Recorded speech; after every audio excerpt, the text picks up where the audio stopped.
மருத்துவர் இரா அன்புமணி அவர்களை பாட்டாளி மக்கள் கட்சியின் செயல் தலைவர் பதவியிலிருந்து நீக்குவது என்று முடிவு செய்து நீக்கப்படுகிறார்.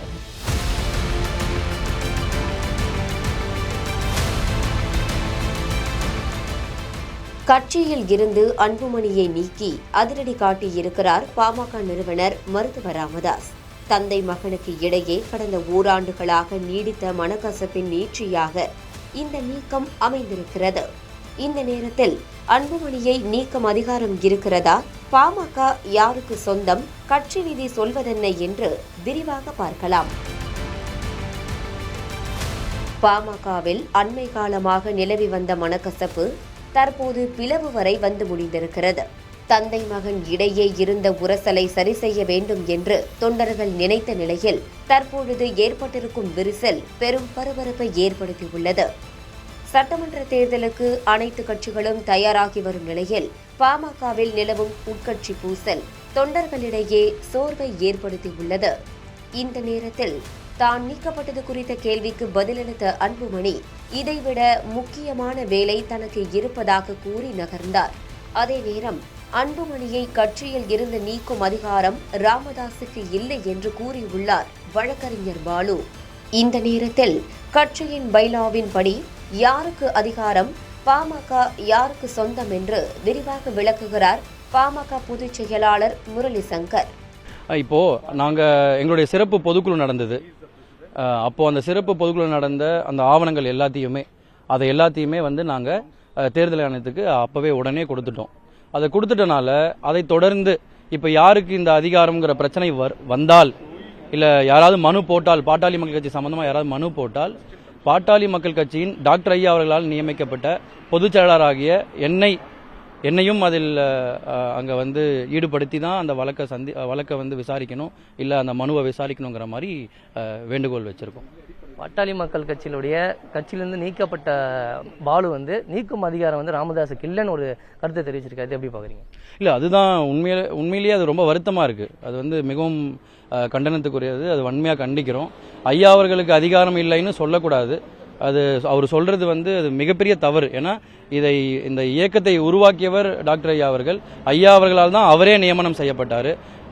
ஐயா அவர்களால் தான் எல்லாருக்கும் பதவி கொடுத்துருக்காங்க, பொறுப்புகள் கொடுத்துருக்காங்க, எம்எல்ஏக்களை உருவாக்கியிருக்காங்க, எம்பிக்களை உருவாக்கி ஐயா அவர்கள் தான் இது எல்லாமே செஞ்சிருக்காரு. ஐயா அவர்கள் தான் அந்த விதிகளையே உருவாக்கியிருக்காரு.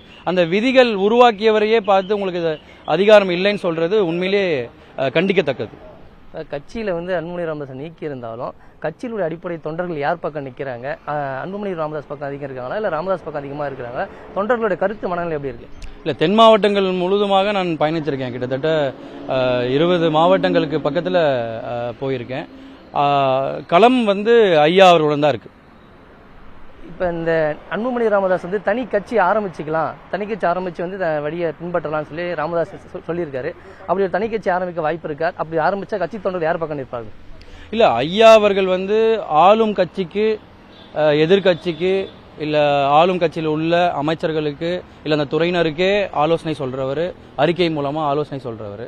அப்போ ஐயா அவர்கள் ஒரு ஆலோசனை சொல்றாருன்னா அதை அவங்க ஆலோசிச்சு பார்க்கணுங்கிறது என்னுடைய கருத்து. பாமகவில் மே 28ஆம் தேதியோடு அன்புமணி ராமதாசுக்கு தலைவர் பதவி காலம் முடிந்துவிட்டதாகவும், அமைப்பு ரீதியாக தேர்தல் நடத்தவில்லை என்றால் அந்த அதிகாரம் நிறுவனரிடமே சென்றுவிடும் என்றும் கட்சி விதி இருப்பதாக விளக்குகிறார் முரளி சங்கர்.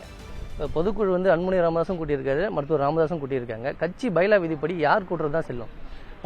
இது ஒரு நல்ல கேள்வி. அதாவது 30/5/2025 28/5/2025 அவருடைய இதுக்கு முன்னாடி இருந்த தலைவரோட பதவி காலம் முடிந்தது.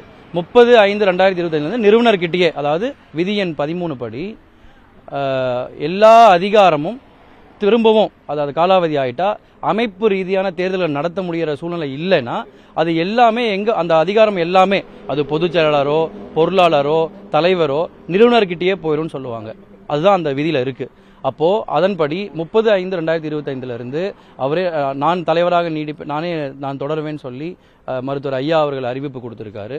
அப்படி பார்க்கும்போது ஐயா அவர்கள் இப்ப கணக்கெடுத்தா இந்த கிட்டத்தட்ட ஒரு இந்த ஒரு 3-4 மாத காலமாக ஐயா அவர்கள் தான் தலைவராக நீடிக்கிறாரு.